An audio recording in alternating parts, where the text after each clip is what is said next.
Guys, welcome back. It's Joe again. Today I want to make a video a little bit different from my last video. I want to show you all the products that I use, that I prefer. Doesn't mean that you have to use them, but I'm just showing you what I use, what I think makes sense to me, and the method that I used on finishing my product. As you see, I laid out some of my products that I use. So if you look here, I start usually at 150, I go to 220, and so on, all the way up to 2000. Now, I kind of went on to the cheap side, and I went to the dollar store and I got some of their sandpaper. I already made the mistake, so I do not recommend this because it just, as you grab it, it breaks right apart. So it's kind of garbage. Anyways, don't use it. As you can see, the Pro Sand that I'm using, much better. Way tougher, better sandpaper overall. So I don't actually start, depends on the print. If I have a lot of big layer lines, I start with a 80 grit to 100, 120.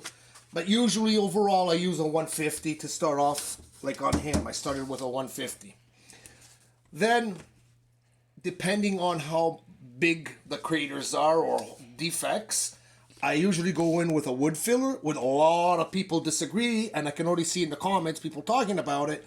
But hey, this works for me. I'm not saying you have to use it, but this is what works.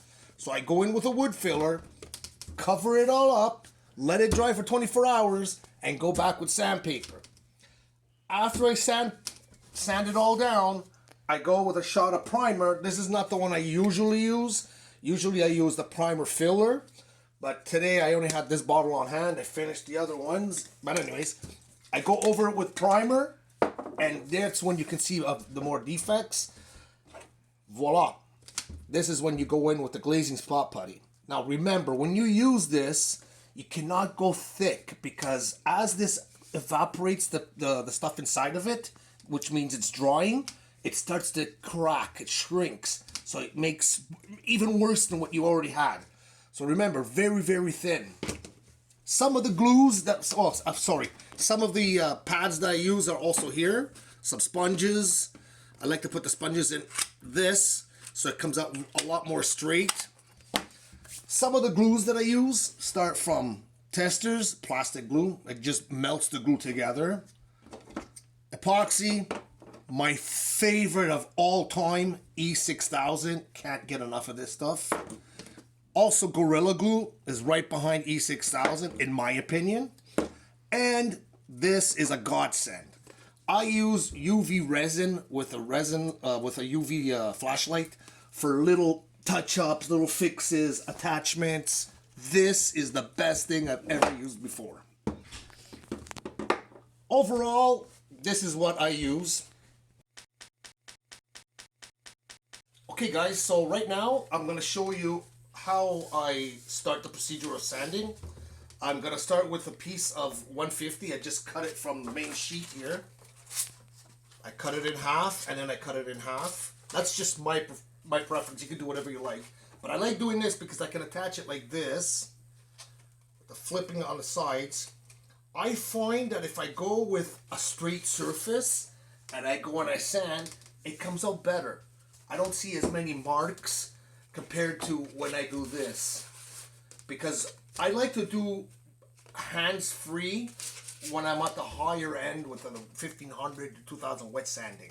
Anyways, I attach it like this, and then I go to town. So you just go sand it all over.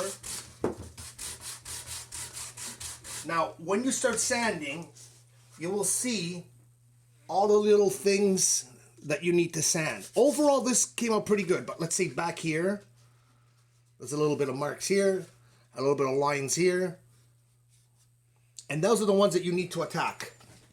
Okay guys, now I know I told you that I sand with a sponge like this, because I like a flat surface, but just so you know, when you get to places like here, where I can't use the sponge, I actually do this by hand you know, in the spots, like, I mean, let's be logical, you know, you can't use it, right? It's too big. So you have to go in by hand and you do those little tiny, you know, adjustments.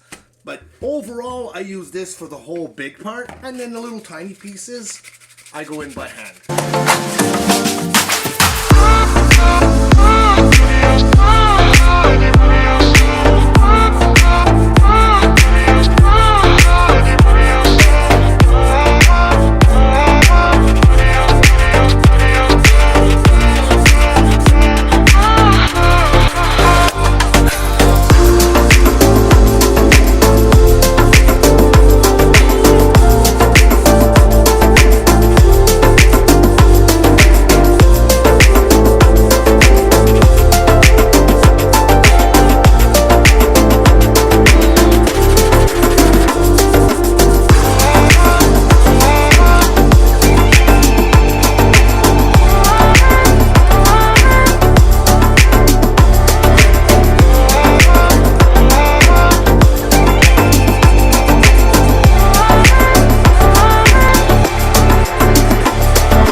Just a little break in the video here. I realized that the lighting is not the best.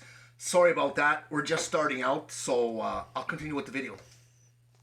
Okay guys, so we're at the end of the video, and usually when you watch YouTube videos, you'll see a part where it says that this is the sponsor.